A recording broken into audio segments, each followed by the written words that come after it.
I'm so hungry. I can't get full. I blame you and that fucking snake diet guy, you piece of shit.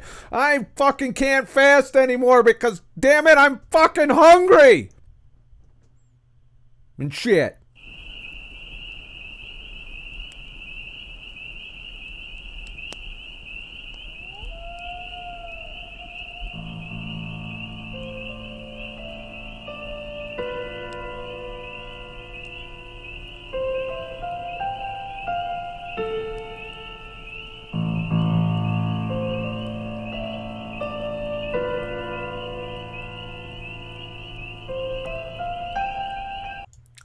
See, I already fucked up. Now I gotta fucking go screen capture that first part for the video. First things first, I just want to remind everybody, both here on DLive and YouTube, I'm still selling my GoPro. So I wanted to share that with all of you in case you want to purchase it. This is available on ScottTheTruckDriver.com for just $230. The reason I'm selling is because I got the Hero 8 now and I no longer need the 7. So if you're interested in vlogging or doing action cam shit, or you just want to have a nice portable camera to document your life with, this is a good solution right here. It works like a champ. It's been to St. Lucia with me. It's done a lot over the years. It's great for streaming too. We've already tested that. And you can see some of that on a previous video. The replays on YouTube still for that. So just wanted to remind you all of that and shit. What brings me to this topic today? So a lot of people have told me, you know, in the past, anecdotally, and I've experimented with this myself, you know, that you get hungry and binge and regain all your weight after a fast. Now, there's different people in different positions here. First of all, if you are morbidly obese or you have tons of body fat, you won't run into this issue for quite a while. You will lose a lot of weight and keep it off. But if you do these long fasts, you do tend to drop your metabolism. You can ramp it back up by eating properly once you're fat adapted. If you're eating a standard American diet, you can drop your metabolism and it will stay that way. So I wanted to kind of address hormones today, and because this video popped up in my feed from Mariah Vittoria. She did like a 50-something day fast a while back and has had, in my opinion, based on her videos that she's put out, and, you know, I like to look at anecdotal cases like this and find out what's going on with other people who are doing these extremely long fasts that I personally haven't done. Longest fast I've done is 7 days. And the results were pretty much the same every time I do it. Same thing for fat fasts. The results are the same. They just kind of take a little longer. So we're going to dig into it a little bit today. And I'm going to go through some of her video, not all of it, but you should, if you're interested in her story and on all the fasting she's done and what she's struggled with and experienced. She seems to be pretty honest about what she's doing. She's also had some interactions with snake diet and the whole dry fasting and all of that. I haven't kept up with all of her videos, but today I was browsing through my subscriptions and this video came up. So let's take a look at it and see what she's up to here. This is your first time here. I make videos about fasting. I'm still talking about my 54-day long fast. It concluded almost a year ago because I still feel like I'm learning so much from it, and still kind of figuring out if I am completely recovered from the entire process. So today I'm focusing on satiation. And I think this is a really important thing because I don't think I've really emphasized it enough. I don't believe I've spoken about it. Now, when I started fasting, I was on the standard American diet, and I can tell you without a doubt that I've experienced this on a long fast. Even only a 72-hour fast, you will experience an increase in hunger post-fast. Your hunger may disappear during the latter portions of a long fast, especially if you're fat adapted. But for carb burners who do these long fasts, you're going to overcompensate afterwards, especially if you go back to eating carbs after a long fast. You got to forget. A lot of people are forgetting that you're springboarding yourself into becoming fat adapted when you do an extremely long water or fat fast or dry fast. Don't get me started on death fasting. But, you're springboarding yourself into this, and then suddenly you're going back to carbs afterwards for your refeed. And the problem with that is your hormones are not going to rebound properly, particularly as your leptin drops, because you're losing fat. Less fat lowers your leptin levels. Your brain knows this. It sees that leptin drop. And a dramatic leptin drop tells everybody to slow down. Let's slow down the metabolism. Let's increase the appetite. Let's decrease the satiety when we eat. Therefore, we can bring back that energy that we lost. It is a natural homeostatic system that we've all fucked up with our shitty diets over the years. And just fasting alone is not enough to repair that hormonal system. And there's a lot of science going on about this particular topic, and it's kind of all shitty science, just saying. It's the science isn't done on this subject. And most of what I know comes from both the science that I've read and the anecdotal evidence I've seen over the years, plus my own personal experiences with self-experimenting with how much can I overeat, how much weight gain I can get, how do I get rid of the hunger. And one of the things that drove me from just being an intermittent faster to being a keto was the hunger and binging that would accompany my longer fasts and even my shorter fasts to a degree. So let's check in on the chat real quick. Let's see here. Duncan, after fasting on the SAD diet, true, but on keto, nah. You do experience it. I experienced this on keto, but nowhere near to the degree. I find that when I do my long fasts, while fat adapted, while keto, when I do go back to eating, I do eat a little more, and I do get hungry. And by hungry, I mean, okay, I could probably eat something right now. I got the little bit of, ghrelin feeling going. Plus, you get that little bit of hunger on keto. And then when you sit down to eat, you don't necessarily fill up as quickly as you would on, say, a day where you've had plenty and you're not moving around much. Once you've fat adapted, you've fixed this hormonal energy balance system. So you will be sensitive to your leptin again. And in the case of obese people that have a lot of extra weight, they'll become sensitive to that leptin, and their body will ramp up metabolism to burn off the excess energy to a point. We all have a set point, and that's largely mediated by our liver health, damage to our bodies that we've done over the years, how old we're getting, so on and so forth. So the set point will be different, and it's not necessarily in the fucking thin range for a lot of people. You'll probably get down to just slightly overweight, and that'll be where you stay for the rest of your life. I do notice a gradual Greatest shift. American ever lived. Thanks for the diamond, Dave 1984. Welcome.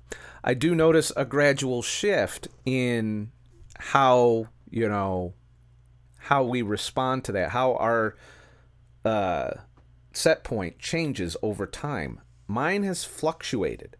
I've gotten it down to the low 190s now, but I've been doing this a long time. And I'm not trying to do anything to manipulate it. I do occasional long fasts for healing purposes, for cleanup. More so because of our toxic food environment, which no one who's talking about this shit seems to be taking into account just how polluted our food is. And we're going to get into a little later because there was something that one of you submitted to me through the email that was put out by Thomas DeLauer that we're going to go through a little bit too. That's more on the 1 meal a day fasting. See, fasting every once in a while, the little, Eye of Sauron focuses on it and decides whether or not it's fucking healthy and shit. So, it's a thing. But bottom line, fasting is kinda a weight loss tool, but it's not the only thing that you should do if you are obese. You cannot just fast your way through it and then go back to eating a high carb shitty diet. Doesn't work that way. You will regain the weight that way. And a lot of people are like, well, Angus Barberi didn't fucking regain all his weight. he had to continuously fast. And that's what you're signing up for. If the only method you're using to lose the weight is a long fast, you're pretty much consigning yourself to having to repeatedly do those long fasts. And you'll end up in this cycle where you'll fast for a long time. You'll get down to your ideal weight, or whatever weight you think is your ideal weight, and it may not agree with your body. And then you'll go back to eating carbs and shit, and even keto and shit, and you'll start to regain the weight. Well, then once the weight starts coming back up, you'll be like, oh, I got to go do another fast again. And if you're a carb burner and you're doing this, you're going to run into this cycle where you're literally fasting more than you're fucking eating. And I've seen it, and I've done it myself, to where, oh shit, I just gained 10 pounds over the weekend. It's time for another long fast. And literally, I just finished a long fast the week before. So you've had maybe 3 days of refeed period. Way not enough. And what happens is you don't give your metabolism enough time to rebound from the previous fast, and you end up pushing your hormones and telling your metabolism to slow down that much more. And it becomes a compounding error to this one point, and I do believe this is where Mariah fucked up on her fasts, is she did 2 really long fasts almost back to back. I mean, it was a very short period of time between the 52-day fast and her next fast. You can't do that. Your fast generally should be followed by a refeed, a ketogenic refeed, that's twice as long as the time you fasted. So if you fasted for 7 days, you need 14 days of eating intuitively on keto. As in, every time you feel hungry, not out of boredom, every time you feel hungry, you eat. And you eat till you're full. And sometimes you're not going to get full very quick, and you're going to regain some of that weight, if not all of it, from the fast. So if you're doing these long fasts thinking you're going to just lose all this weight and keep it off, if you're morbidly obese, yeah. But you're going to get to a point where your body's going to hit the wall of metabolism, where it's going to say, I do not want you to lose any more of our precious energy that we have worked so hard storing all over your fat ass all these years. We need you to fucking hold on to this. And it will slow down your metabolism, which we know can drop up to 1,000 calories or rise up to 1,000 calories. And, you'll just end up in this endless cycle of having to do back to back to back long water fasts to maintain your weight loss. And I find that that's totally unnecessary. If you just eat intuitively on keto, you don't have to do really long fasts to maintain your weight loss. And you won't be hungry. You won't be prone to binges. You will just eat when you're fucking hungry and stop eating when you're not hungry. That's all there is to it. But only if you're consistent. You're not having constant cheat days. You're not drinking like a fish all the time. You're sticking to your diet. And if you do that, then the fasting becomes a nice way to assist, and mainly to assist in cleaning up metabolic messes left by our poisonous fucking food environment. So that's kind of the misconception I see going on a lot, is people doing these long fasts because they want to lose all this weight. Rome wasn't built in a day. You spent 20, 30 years of your life getting fat. You're not going to lose it all in a year and keep it off. Sorry to say it, there's no get-rich-quick scheme here. You'll do a lot. You'll do pretty good. But you'll end up in this cycle where you have to constantly fast. And you can avoid that by just slowing it down a bit. Do your occasional long fasts. And then I think you'll find you'll maintain, the longer you maintain a ketogenic diet, the more normalized your hormones will be, the more sensitive you will be to your hormones, particularly leptin, and the more your brain will regulate you down. It'll be like, okay, we're carrying around a little extra for this and a little extra for that, and it requires time to lower your set point. Otherwise, you're just going to constantly have to fast over and over again to maintain your weight. I can probably never do a long fast again, and I will stay at this weight just by eating when I'm hungry on keto. I've experimented with overeating on keto. I've experimented with undereating on keto. And your hormones are designed to do all of this without you fucking with MyFitnessPal or going to the gym, pounding the fuckmaster all day. No, When you sit on your ass a lot, you're less hungry. You get full quicker. When you go out and fucking burn 3,000 calories on a mountain hike, or you're running, or you're doing all of this fucking marathon shit, then your hunger goes up. And it takes longer for you to get full, and you'll be hungry more often. This is normal. This is what is supposed to happen. Does not happen on the standard American diet. So these are all things to consider when you are using fasting as a tool for weight loss. It is a supplement. It is not the end-all be-all. You will not lose all your weight through fasting alone. You can. It can be done. You can lose all your weight pounding the fuckmaster too. How'd that work out for us? You can be in a calorie deficit your whole life. How did that work out for us? It's a miserable way to live. I like not being hungry. I like not having to worry about that I've been sitting on my ass for the past couple weeks in this fucking room, editing and doing all kinds of shit that's not physical. Granted, I managed to get out a little bit, and that's good. I'm working on that. I'm going to get out a whole lot next month. But I didn't gain any weight while I was sitting in this room, and I don't lose much weight when I go out and do exercise. I just get hungrier, and I've noticed it.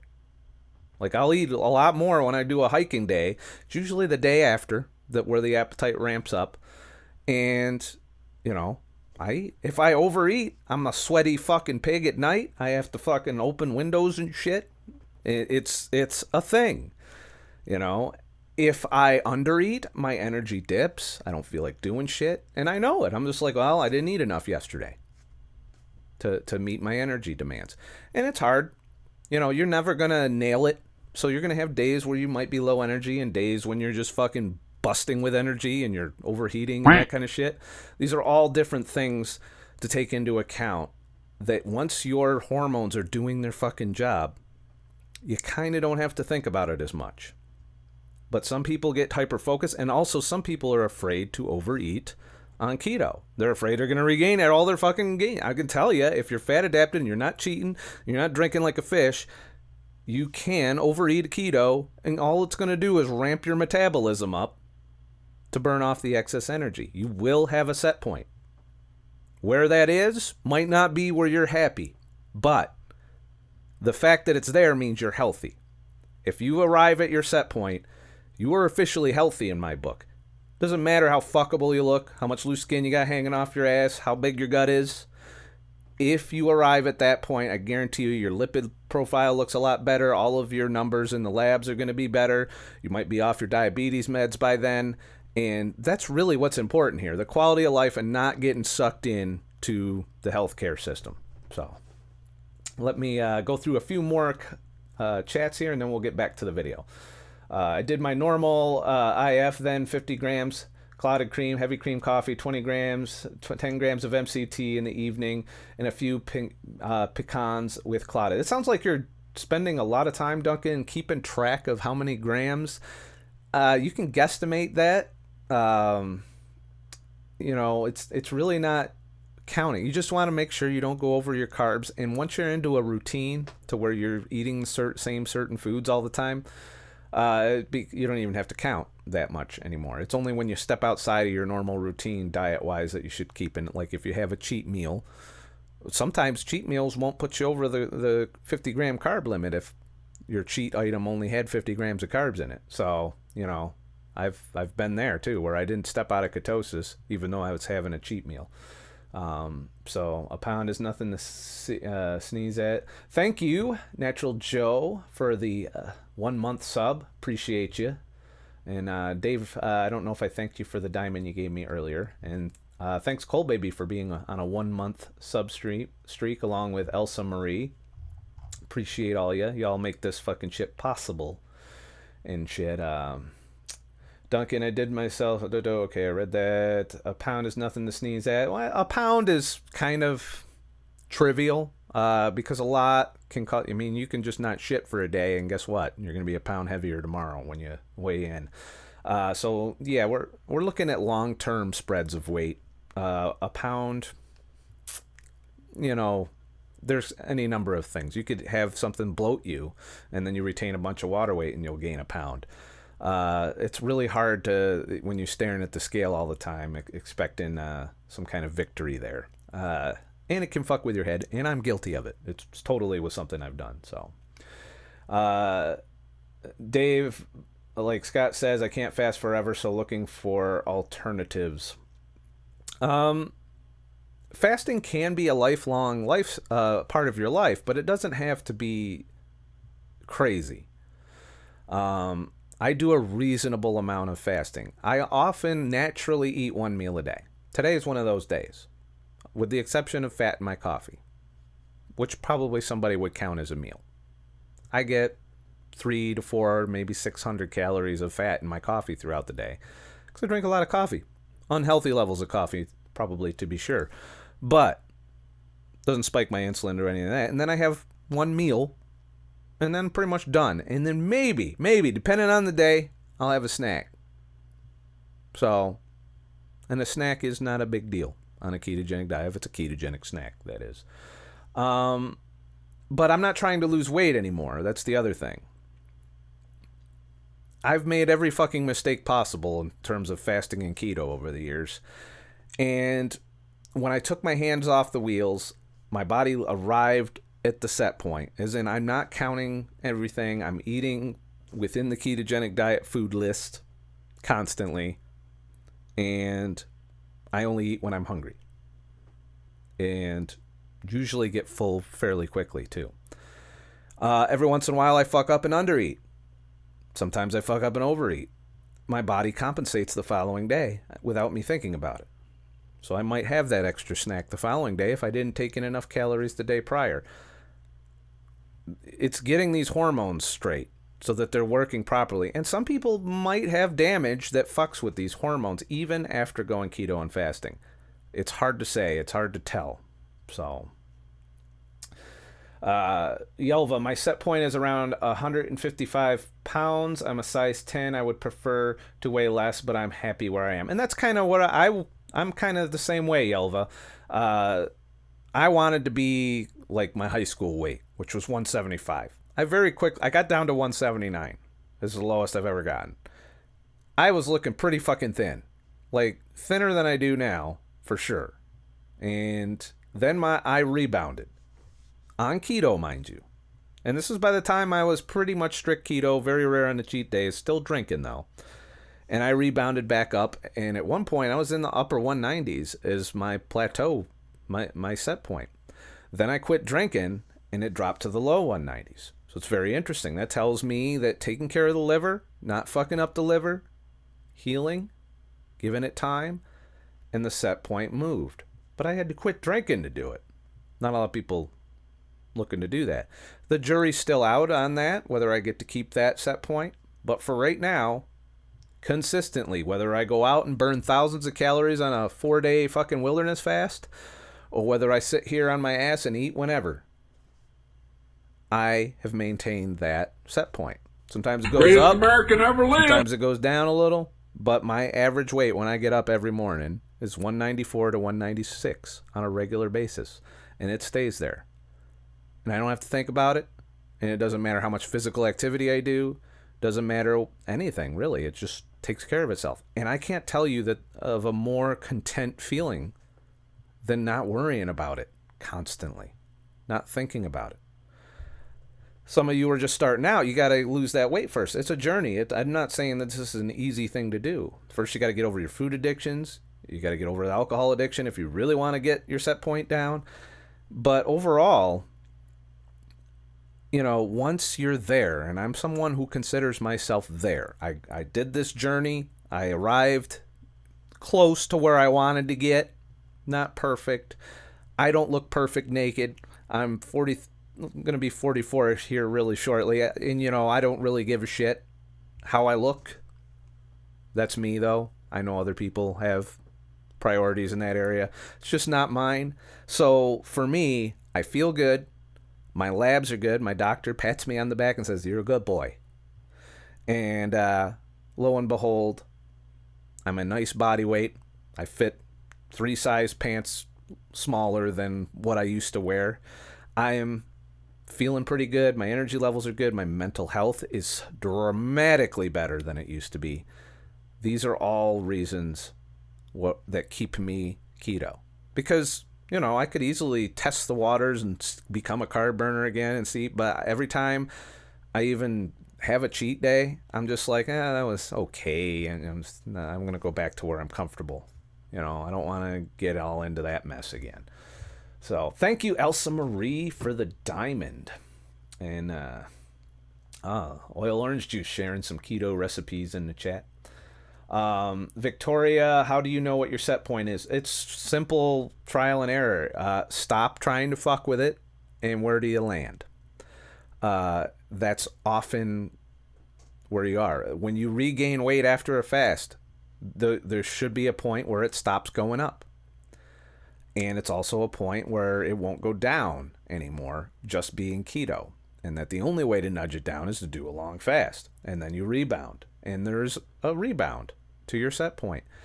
Set point, I do believe, is a marker of our liver health, how polluted our food is that we do eat. Even as a ketogenic individual, you may still be getting lots of glyphosate or chemicals, or your environment might be fucked up, causing inflammation.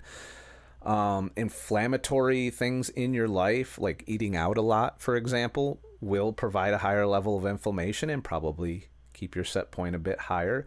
Whereas if you're less inflamed, you're probably going to have a lower set point.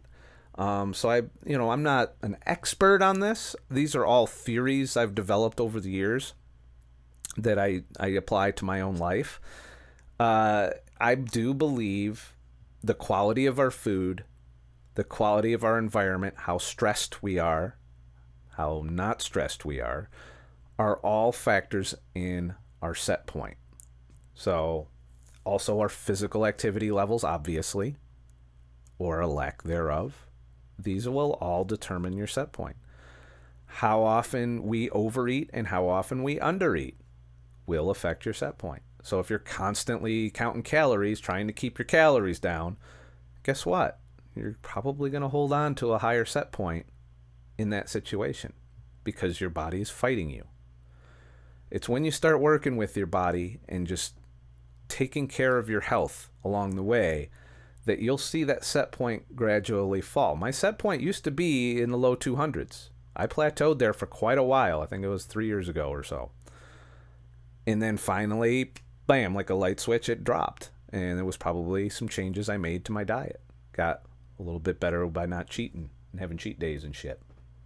So Cole says it's when you see your abs. Not everybody can get to that point. You tell a 65-year-old person that's been morbidly obese their whole life to try and get to their abs, and they probably would laugh at you. I don't think that's what it is. It's when you can go into your doctor and he's not putting you on pills. That's the point. That's when you know you're good. Seeing my abs used to be a goal for me, and I'm just like, now I'm like, you know what? I'm sure they're in there. They're doing their job. Can I do my hikes? Yes. Am I sick? No. Am I in the healthcare system? No. Is my body weight good enough? Yes. It's not fucking skinny as fuck. I still got a gut. It's a small gut. Got some loose skin under it. It's not pretty to look at. And in order to get down in the ab range, having gotten to 179, which is pretty low weight for me, the rest of me becomes way emaciated. And this is the part that my body was holding on to. Now, granted, I was drinking at the time. Now that the alcohol's been gone a little while, we'll see. We'll see if I lower my set point. But I'm not going to fast myself down to ab range the way Cole advocates, because I know from experience that I will not stay there unless I'm constantly fasting my whole fucking life, doing back to back to back long fasts. Some people might like that. I'm not one of them. I like being able to sit down, have a nice ketogenic meal, and not worry about it. You know, that's the thing. Let's see here. Double delta, my set point's 208, but I want 190. Been stuck for a year. Better than a set point of 300, I suppose. How's the rest of your health markers, Double Delta? I mean, were you medicated when you were at 208? I mean, 208's not bad depending on how tall you are too. But I don't know. We'll see. Like if you're 6 foot tall and you're 208, that's pretty good. You know, it's not great, but it's better, definitely better than 300. So, and you probably got better health markers and better lipid profile. So, all right, let's get back to the video here. So if I missed a comment, I apologize. Really much. And I think this is something that people should really be aware of if they're coming out of a long extended fast. So what I'm going to be doing today is I'm going to be going through some notes that I took. I was reading some articles about the Minnesota semi-starvation study, and I think this... Which is not fasting. And you can't really equate the two. She acknowledges it a little bit in this video, but the Minnesota starvation experiment is eat less, move more. Wrapped up in a nutshell. It's a caloric deficit of 1,000 calories a day they were allowed. And over time, and they started at normal body weight. None of them were obese. In fact, I think they lost weight ahead of time so that they were all the same normal body weight, if I remember right. And it is essentially an experiment illustrating stuff like The Biggest Loser and stuff like that. And going to the gym or, you know, any of these conventional weight loss advice about calories in, calories out. If you follow it through to the letter, well, turns out we did that during World War II, and we can thank a certain dickhead that fucked our diet up for us for doing this unethical experiment in World War II with people who did not want to go to war, so they signed up to be starved, essentially. That is not the same as doing a fast of abstinence. You do not turn on all the systems. Anybody who's done fasting and then cheated a little and had a handful of something knows that your hunger gets insane when you have a little bit of calories instead of none at all. Whereas if you have none at all, that's well documented, your hunger does go away after day 4. And it will stay gone until such time as you are depleted in something, in which case your body will drive up your hunger again. So, eat less, move more, that paradox. Yeah, that's, Waldemar, that's the thing. That's what the Minnesota starvation experiment meant. Citing it in terms of long fasts, I think she's fucking up here. That's this is my by thoughts far there. one of the most underrated pieces of material about fasting on the internet. It's not about fasting, that's why. I understand that these men did not fast. I understand that they You just contradicted yourself. were in a calorie deficit, a significant calorie deficit, but I believe that their symptoms 100% line up with some potential things that you might experience after a long extended fast. Personally, after reading this study Or 2 back-to-back long extended fasts. and what these people experienced, I related so much to the things that they experienced, like more details than any other resource I have found on the internet. And I think this Double Delta, she fasts all the time. So apparently you're familiar with Mariah Vittoria. She does these long fasts, and I can tell she's struggling. And I look at it as, you know, her fasting, and I'm very appreciative that she's putting it out there like this. I don't think she's the only one who's struggled like this. I don't know that she's keto or has stayed strict keto. I've heard her mention it, but she doesn't seem very food focused. It's all about fasting. I don't know what her diet is like. It might even be keto, but it might be shitty keto. She might be drinking. She might be eating out a lot. She might have a lot of stress. These are all data points in weight regain and set point. And I think her set point is a high, probably because of poor health or food environment or one of these other factors. Or, you know, not knowing, she might be off camera, totally standard American dieting and then trying to outfast the bad diet. You cannot outfast the standard American diet. The standard American diet will win. You will get addicted. You will binge eat. You will regain all kinds of weight. Your metabolism will not ramp up post-fast because you're not eating properly. Insulin blocks leptin. So if you drop your leptin with a long fast, this is my chimpanzee theory on the fucking thing. When you drop your leptin levels because you lost all that fat during the fast, a pound a day you can lose, by the way, of fat. So your leptin levels drop, right? Well, then you go back to eating a carb-based diet, which I see all the time in the fasting community, and you spike your insulin every couple hours. Well, when you're spiking your insulin, insulin blocks leptin signal to the brain. So you've turned down your leptin levels, and your brain's going, oh shit, we're fucking hungry. Let's slow the metabolism down. Let's increase the fucking hunger. Let's get this shit fucking refilled. Meanwhile, you're pumping the fucking insulin in. It's blocking that leptin signal, so your brain is constantly thinking you're still starved to death, even though you're putting on weight like a motherfucker afterwards. And that is a bad cycle to be in. You want to remain well fat adapted. You do not want a carb-based refeed after a long fast. You will guaranteed to not only regain the weight you lost, but you are primed to gain more and then have to fast. And that's why you see these motherfuckers that have to fast constantly. One and done. It should be. Once you've gotten as much as you can get out of fasting weight loss, that's it. That means your leptin is at your set point. And if you lower it again, your body's going to fight you. And no one tells you that in the fasting community. I'm like, hey, you're going to get to a point where your fasting just isn't going to work. If you do a long fast, you'll lose a lot of weight. After the fast, you'll refeed. Well, guess what? That weight starts creeping back, even on keto.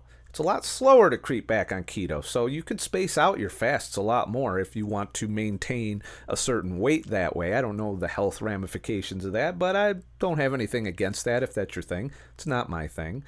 But you don't want to get in this endless cycle of fasting. It's the same thing with the people pounding the fuckmaster to lose weight. They go in there and they lose all of this weight in the gym by eating a calorie deficit. They're miserable the whole time. They're hungry the whole time. And their appetites, they never feel full. They're constantly in there burning more energy than they're taking in. And they get there. They get that weight loss. But something happens and they can't exercise. Guess what? That shit comes right back with a vengeance. Because they're not addressing the metabolism problem and they're not addressing the hormone problem. If you do not fix your hormones, you will not keep your weight down without constantly doing back-to-back fasts or going to the gym and eat less, move more in your shelf nearly to death. That's why those methods have such a large fail rate. You can't go back to eating shit, is the point. I don't even start people out on fasting when they come to me for advice. I'm like, look, just start eating keto. Whenever you're hungry, whenever you're craving, eat something keto. You want some fucking dessert? You want that cookie over there?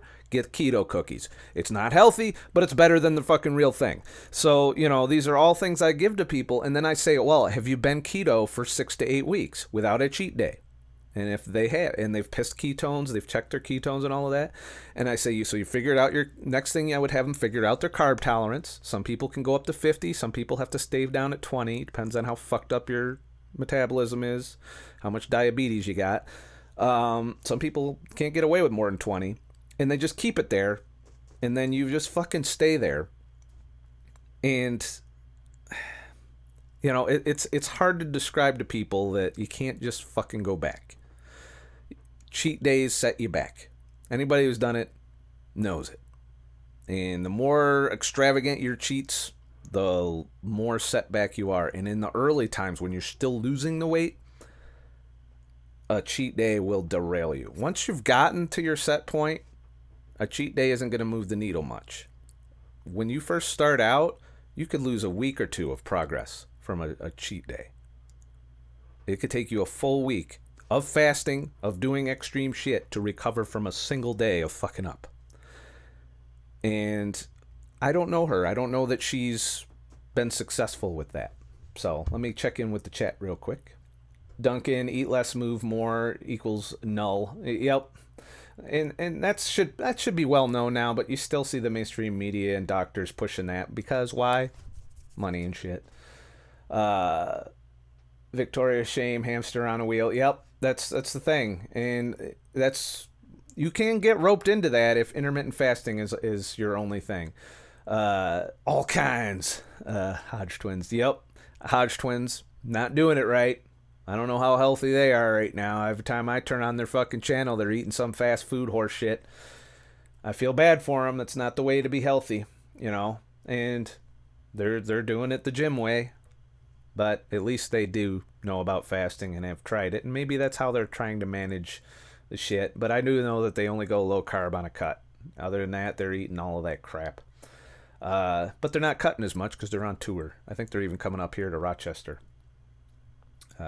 Double Delta's gotta go catch on the... Well, thanks for stopping by, Double Delta. See you later. Jason, Life Keto. She's got very white teeth. Yeah. I don't know if it's white balance, but yeah. I don't think I do. My teeth have always been fucked up. It is what it is. Must be my diet. Waldemar, I've reached my goals on keto. My goal is now to move more, eat more. That's the way to do it. And you should always feed your fasts and feed your workouts. You shouldn't be doing a long fasting. I'm going to lose all kinds of weight and be thin as fuck. No, that's not what the fast is for. The fast is to clean up mess, give your body time to heal. And if you heal your body enough or often enough, the theory is your set point will gradually lower over time. And I do believe that's a thing, and it might take years. It's not something that's going to be done the first year. That's I'm certain of. Our food environment is fucked up. Make no mistake, there's still toxins in our foods that cause inflammation, that cause cancer, that cause digestive issues. Our food quality is questionable most of the time. So you can only get so far. But you're still going to be light years ahead of your standard American diet eating friends and family. You're going to be way healthier than you were. That's the goal. Am I healthier? Do I feel better? Have I lost all the weight? Is it good enough where I'm at? Jason, midlife keto. Yeah, I say start with keto, and after a few months of staying strict, you'll be fat adapted enough to start intermittent fasting with 3 meals. Yeah, and then you can step up your fasting game here and there. Anything under 72 hours really isn't going to move the needle much. Once you're fat adapted, you do get glycogen stores. In the beginning, they're not going to be as full, but it's been shown by Jeff Volek and Stephen Finney that through their experiments, which I think I touched on. I did pull an article on that. You know, you do get to a point where you have a glycogen store, and if you do a 72-hour fast, you're pretty much running through that, but you're also burning ketones at the same time, being ketogenic, so you might not deplete your glycogen as easily, depending on your liver glycogen levels, which will always be on the low side when you're ketogenic. So these are all things to consider when you're going through and doing fasting. Is if you do intermittent fasting, 1 meal a day. You wouldn't be fucking with me now, would Thanks you? for the lemon, badass. Gyro. You know, if you're doing 1 meal a day, you're not really fucking your shit up. You're not going to drop a metabolism. It's been repeatedly shown that for the first 72 hours of a fast, your metabolism actually ramps up. So if you're worried about metabolic drop and increased hunger, anything under 72 hours isn't going to move the needle. We're talking long fasts here. She's done 50-something days here and there, and it's kind of crazy. So let's get back to the video. This is simply because we follow a lot of people that, you know, show us the fasting phase. She did have a feud with Snake Diet Guy at one point. But they don't quite show us what happens after the fast in significant detail, right? Cole. And we also follow people that have done shorter fasts. So, you know, I'm really taking into consideration the long extended fast. And for me, do I think 54 days is too long? Absolutely, I do. But I think that knowing what was potentially going to come my way post-fast would have been highly, highly beneficial. So this is for you if you're thinking of doing a very long extended fast. These are some things that I took down, notes from reading some articles about the Minnesota Semi-Starvation Study, and I want to share them with you so that you can be prepared if you're in this situation. So just to kind of give you the background, these subjects, it was men, they had to demonstrate good physical and mental health. They lost 25% of their normal body weight. And that was leading up to the experiment. First 3 months, they ate their normal diet of 3,200 calories, followed by 6 months of the semi-starvation, where that was cut in half to approximately 1,570 calories. During this process, the men claimed that the hunger made them obsessed with food. Food obsession is something that does happen if you are fasting as a carb burner on a regular basis. You will be thinking about food a lot. It's not the way it's supposed to work. If you're fasting and food's an afterthought, you're like, okay, I'm looking forward to eating now, but you're not like listing in your head all the shit. You don't have dreams about food. You're probably doing it right. You're fat adapted. You've got enough fuel on board that you're not in danger of fucking yourself too bad. You know, that's a big difference than when I was on the standard American diet and doing these long fasts, and I was just like constantly food obsessed. Like I was literally counting the hours till I could eat. And then I already had a plan. I already had a fucking plan laid out. And if you're ever with your standard American diet eating motherfucking friends, you're going to notice they're always planning. They're always planning their meals. I tell you, there's been times when I've been with my friends and they're literally fucking describing to me their next meal like a half hour after they finished their last fucking snack or meal.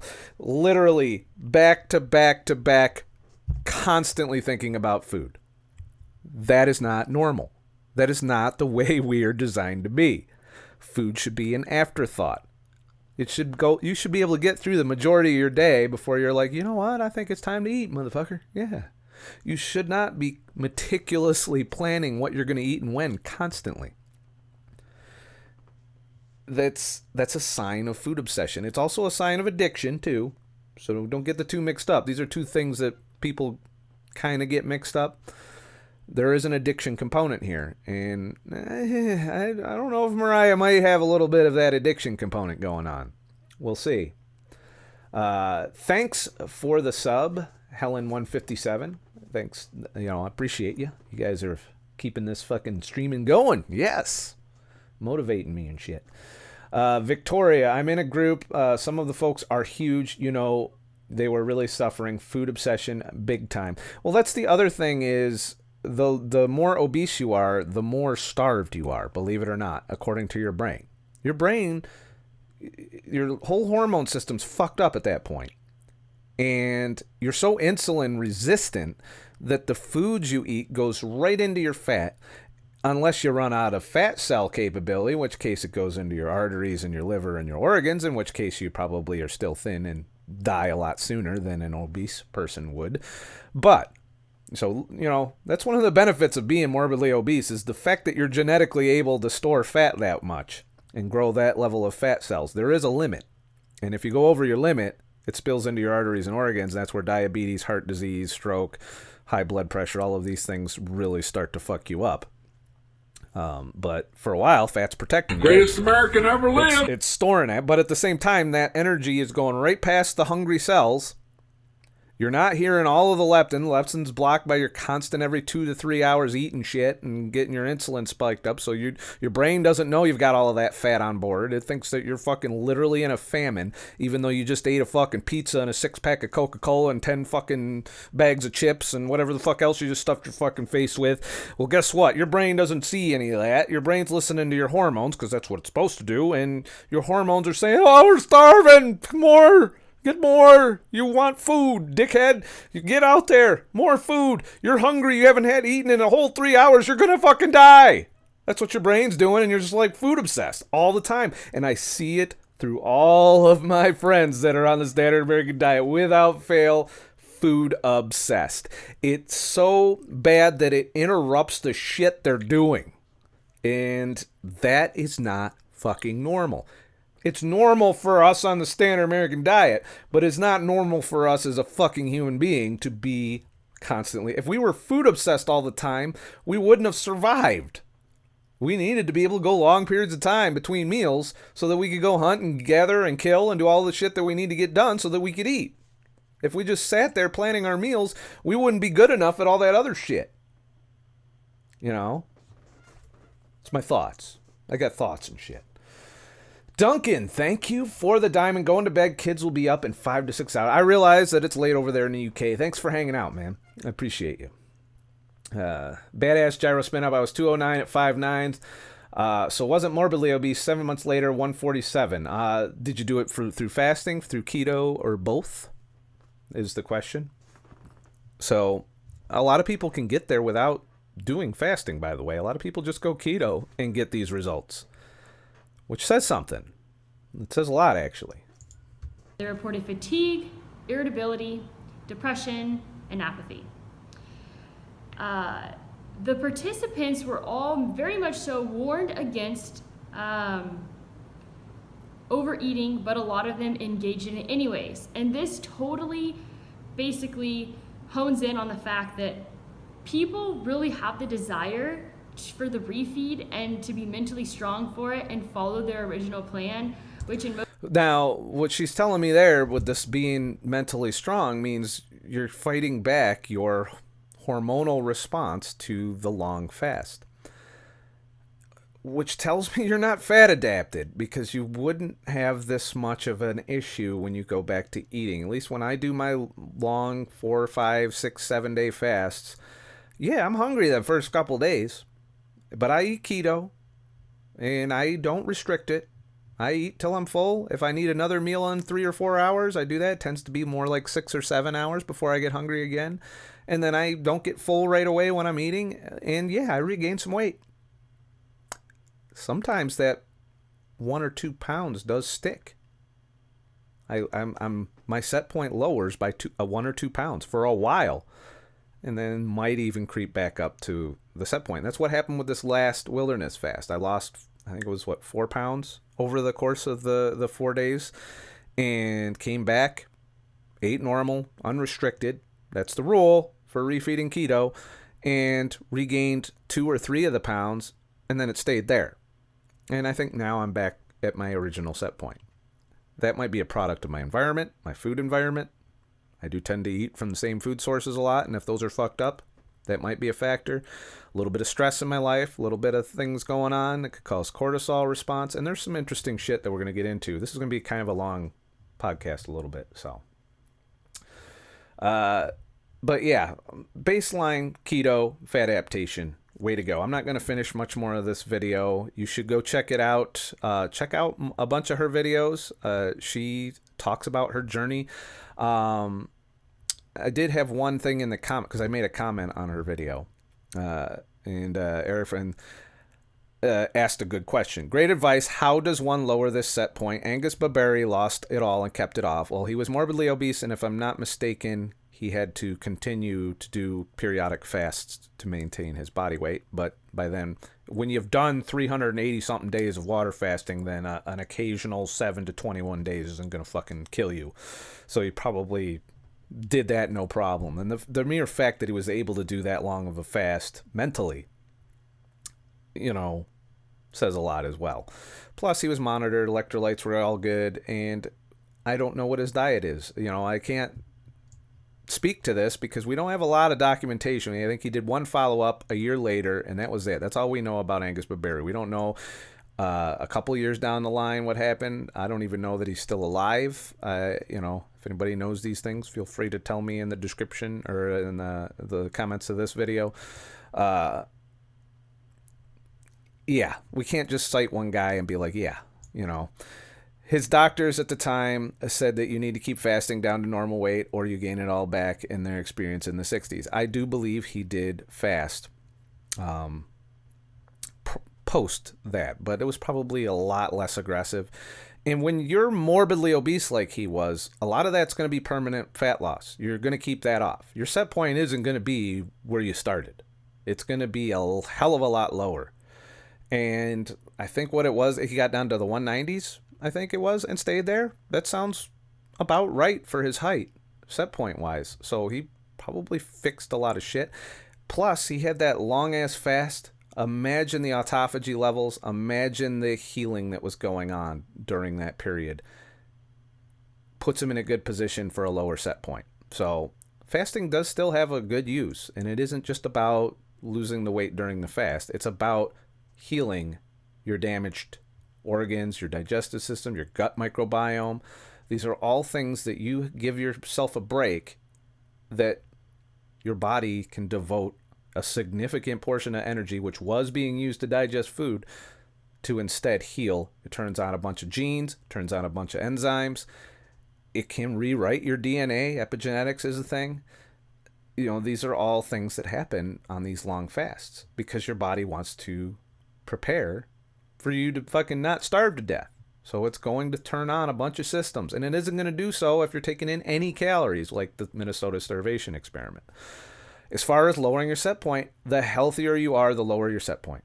The healthier the foods you're eating, the less pollution in your foods, the healthier your environment, the less stressed you are, the less inflammation you are exposed to, the less often you are exposed to vegetable oils and those kinds of things by eating out, I believe, and of course, less often with the alcohol, less often on the cheat days, you will gradually lower your set point over time. It's not a get-rich-quick scheme in terms of weight loss.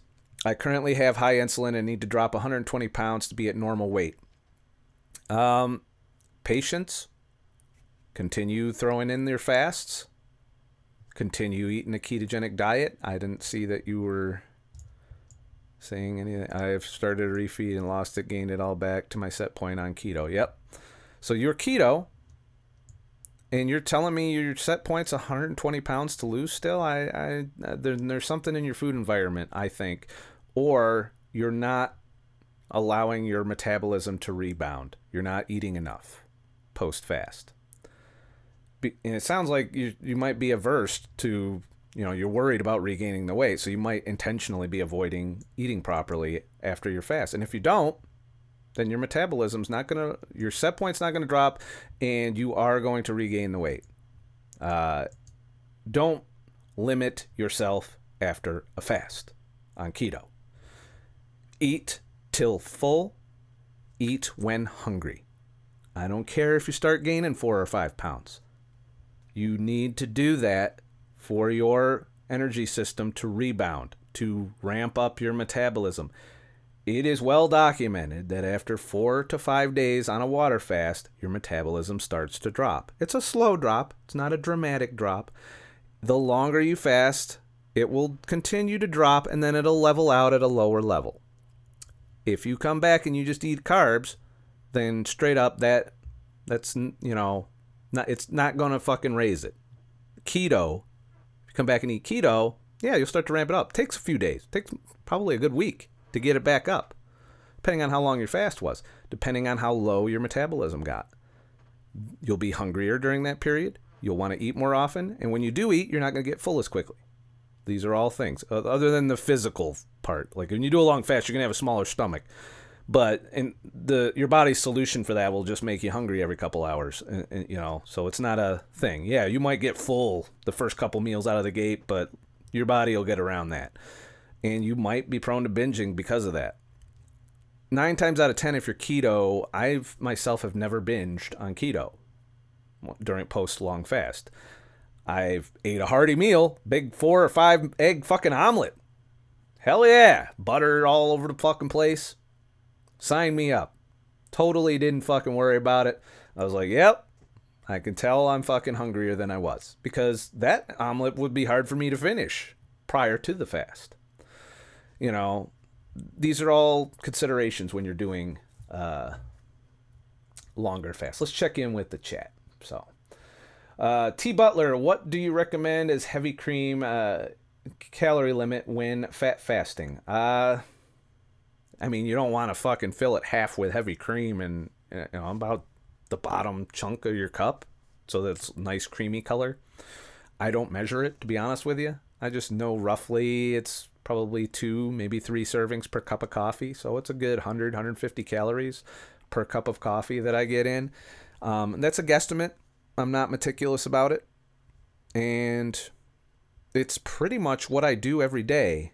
I have that level of fat in my morning coffee.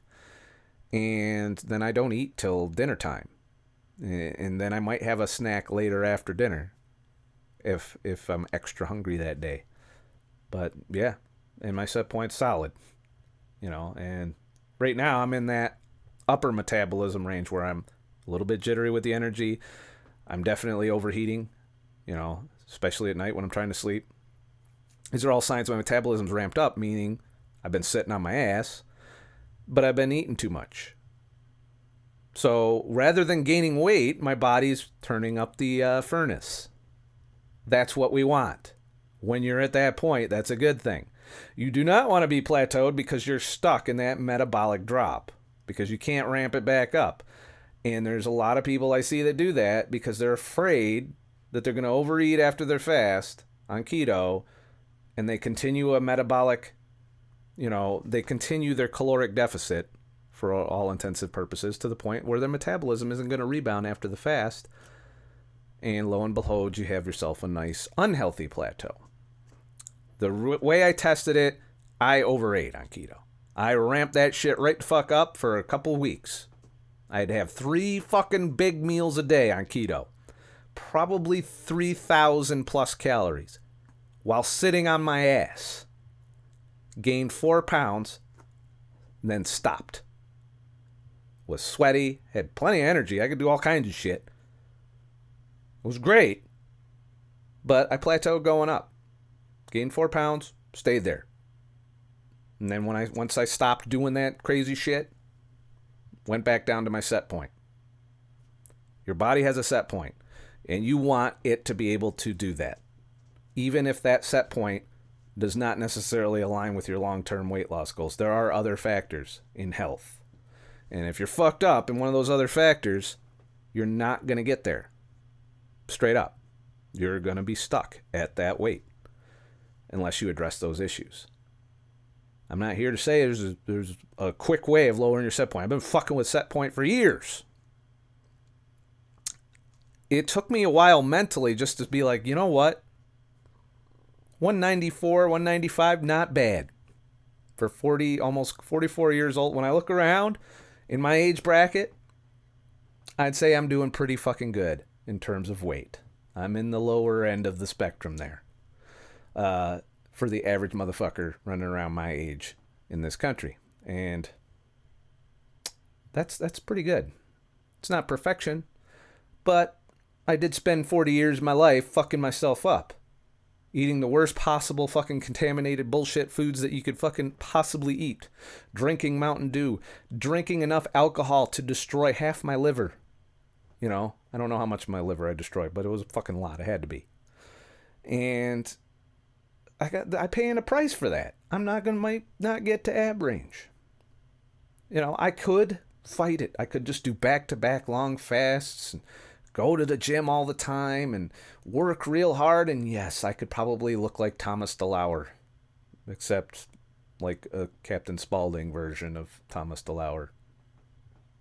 Nobody wants that. So, yeah, I could do it. I could probably do it. But I would have to keep doing it. I would have to consistently work out. I would have to consistently do all of these things. I don't want to live my life that way. That's me. And some of you might have different goals than me. And I understand that. But you can't be afraid to ramp that metabolism up. That's the bottom line. I see it on a lot of people that hit plateaus. It's because they're so vigilant, honestly, about what they're taking into their body as far as calories go and as far as how often they're fasting. And if you fast too often, you are going to hit a wall. I believe this is Jimmy Moore's issue, too, with his weight regain on keto. I think he way overdid it. And from what I could tell from his vlogs, he was doing all kinds of back-to-back long-ass fasts. It wasn't working out for him. That's my thoughts. You're not going to nail it every time. You're going to make mistakes with your metabolism. You're going to occasionally undereat and overwork your body out. And you might do the other thing where you sit on your ass and, or you undereat or, you cannot manage it. Your metabolism shifts plus or minus 1,000 calories. And there ain't no fucking calorie calculator in the fucking world that's going to calculate your BMR down to the fucking calorie when your metabolism literally shifts, and the only way you can measure it is going into a fucking metabolic chamber that measures your VO2 max or whatever. You got one of those in your house? You know, just saying. It can be measured. It's going to cost you a fucking small fortune if you manage to go to the doctor and get that shit checked every now and then. Probably wouldn't hurt if you think it's a problem. See where you're at, but wholly unnecessary, I think. Let's see here. Foo, I've done that too. Eating keto, but higher calories. Probably 2,500 calories per day. Minimal exercise. Weight plateaued, but didn't gain. Got very hot. So yeah. You know, and I do believe it. That experiment's been done more than once. Definitely. Foo, do you truly believe Jimmy is strict keto? I think he might be strict dirty keto. I've seen him do the packaged ketogenic foods, which are probably not good. I mean, you can't eat keto desserts and keto fucking processed foods all the time and expect that you're going to lower your set point. It's just not a thing.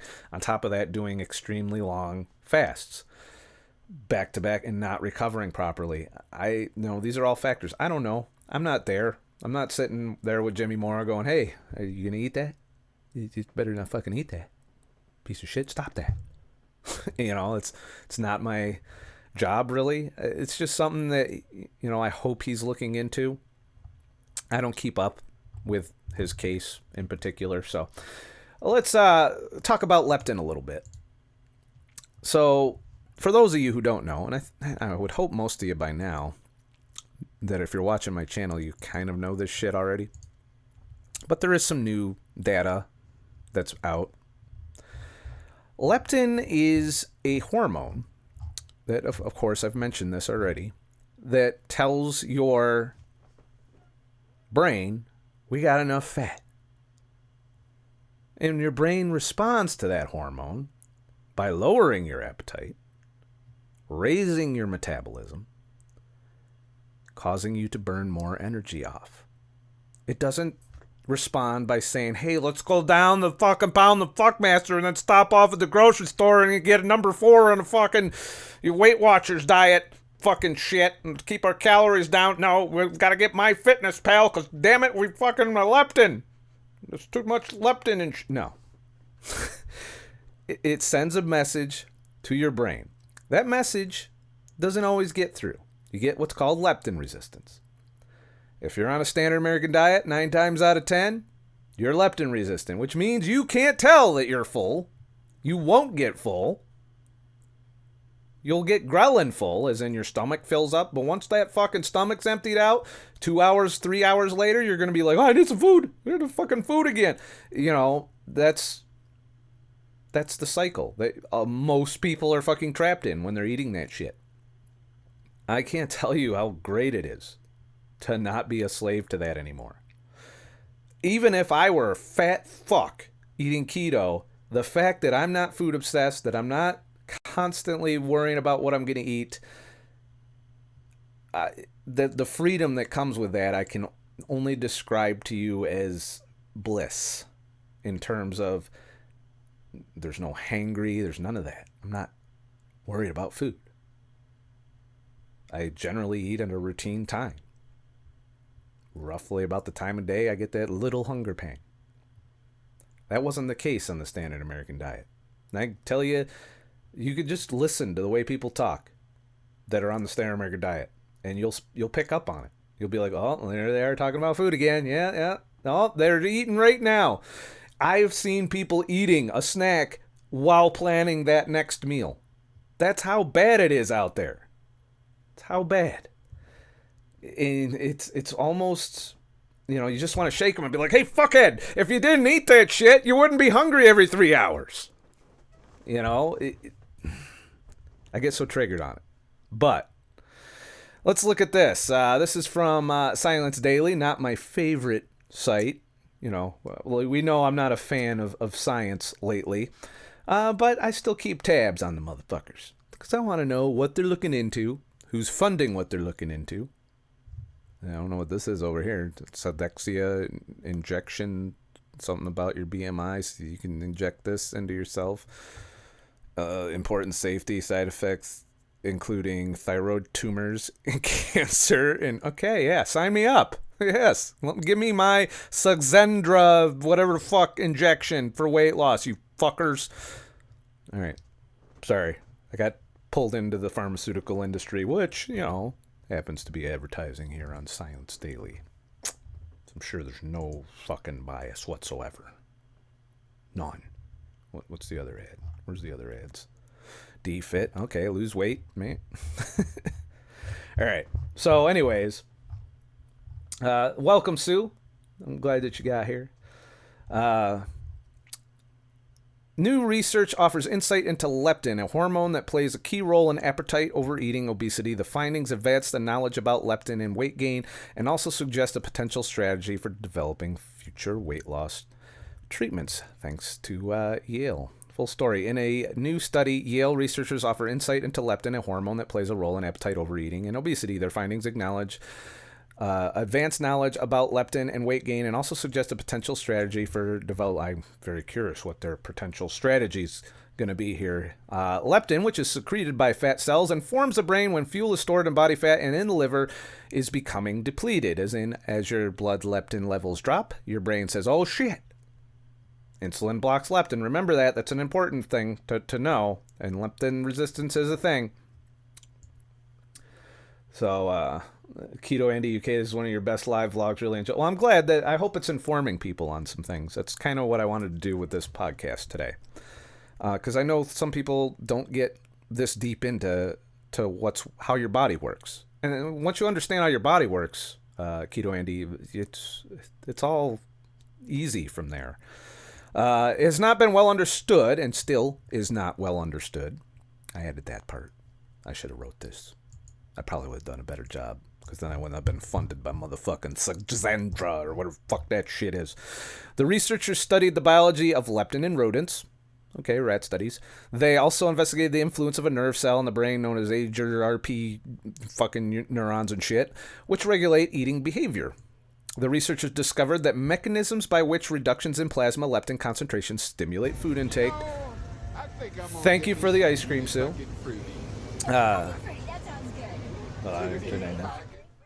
But thanks, Sue. Appreciate you.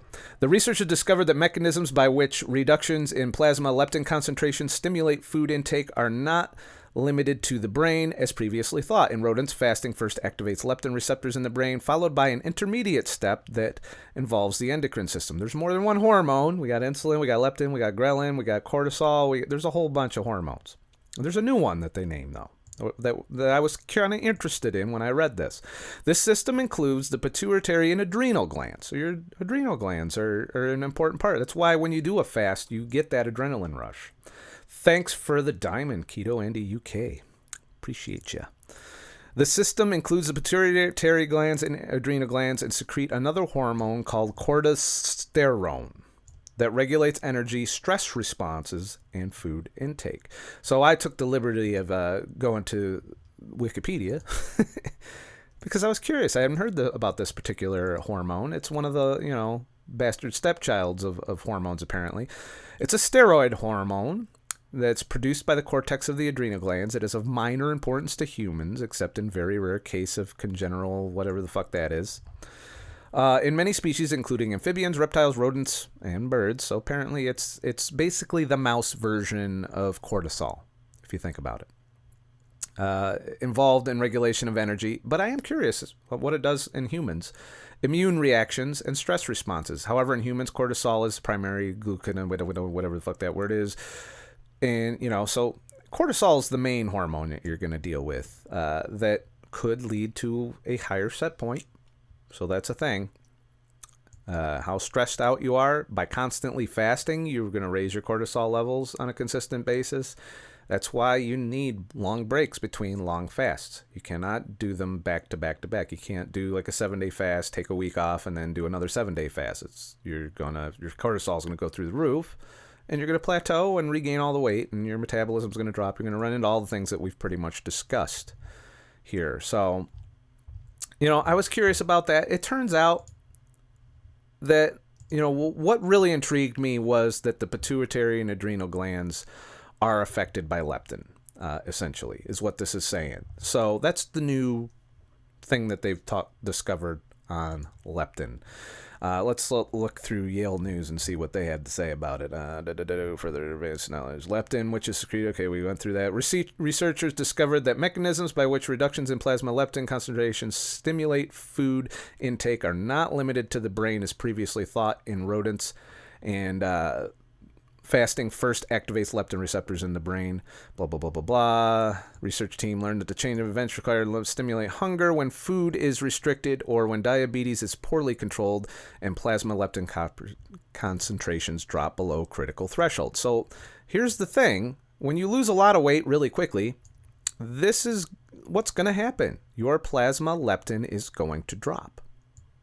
And that is why 9 times out of 10, when you do long fasts, unless you had a whole lot of fat on board, like say you get down to you're 20 pounds away from your fucking goal and you're doing a long fast to get that last 20 out of the way, well, what's going to happen is your leptin's going to drop. If you're ketogenic, your brain is just as sensitive to this. If you're not ketogenic, you're going to fuck up and you might gain all the weight back plus. If you're ketogenic, your brain's like, whoa, we're losing all of this fat. This is not good. We can't, if we do this too long, we're going to fucking die. We need to fucking reel that back in. That's what your brain's going to do when it sees the leptin drop. That is why most people plateau shy of their goal on keto. That's why I say keto's not really a weight loss diet. It's more of a hormonal repair diet. The damage to your body, the inflammation, the stress, all of these other factors determine where your set point is. How often are you inflamed? You know, how much inflammation are you dealing with based on your environment, based on food toxicity? There's a whole lot of shit going on. It's not all about carbs and, you know, fat and your macros and counting. No. There's other things that influence this that are in our diets. You know, I beat them to death as far as, you know, talking about them. You know, glyphosate, huge factor that will cause inflammation and problems if not managed. You know, there's nobody studying this. Why? Because nobody wants to learn just how fucked up our food is. Because there's money and shit. There's no money in it. If we aren't getting sick, the pharmaceutical industry isn't making money. And if we're full because our leptin's good, guess who else isn't going to make as much money? So, you know, bottom line, research your hormones. I'm going to check in with the chat real quick and see where we're at. But look into leptin. Look into your hormones. Understand why you're plateaued. Don't just be like, I tried keto fucking fasting. I can't lose any more weight. I'm frustrated. It's been a year. If it's been a year, try and figure out why. Troubleshoot. There might be something on your diet that's polluted that's causing inflammation. You might have a very stressful life. Cortisol mobilizes blood sugar. You know, these are things. That's why you have the dawn effect for diabetics. They'll have elevated blood sugar in the morning because cortisol ramps up overnight. Please like and subscribe for more shit. And I'll make more shit. Greatest American So ever much lived. shit. Thanks, Yelva, for some diamonds and shit. Thanks, Dubinsky, for another diamond and shit. They're also helping me make more shit.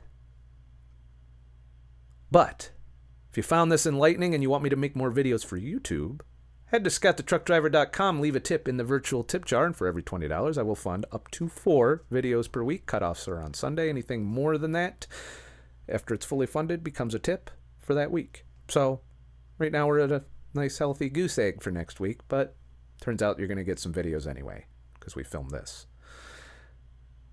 Head to ScottTheTruckDriver.com to keep up with my everything I do through my email list. It's completely free, plus you get access, supposedly, if somebody's having problems downloading them, but to a whole bunch of audio podcasts that I previously recorded that were previously for sale behind a paywall. Now they're there for free. All you got to do is sign up for my email list, and you get access to all of those, and I'm going to have to go and make sure they're all working properly now. Hopefully they are. So there's that. Join the subscriber lounge. You'll get the password in the next email I send out. which will be around the next time I stream. So be patient. You're not going to get an email right away. But as long as you're on the list, you'll get the next email that goes out, which has the password. Password does change from month to month. All right, did I forget anything? Yeah. No, I think we're good. My ADHD's good. I think I've stuck to my plan, got through the video. So and for those of you in D Live, stick around. I'm going to open the chest and do a little bit more chatting and shit. But then I'm going to log off pretty soon. It's almost 3 hours now. Have a nice... Thank you for the motherfucking ice cream. Somehow I'll get through this. Have a nice motherfucking day. And shit.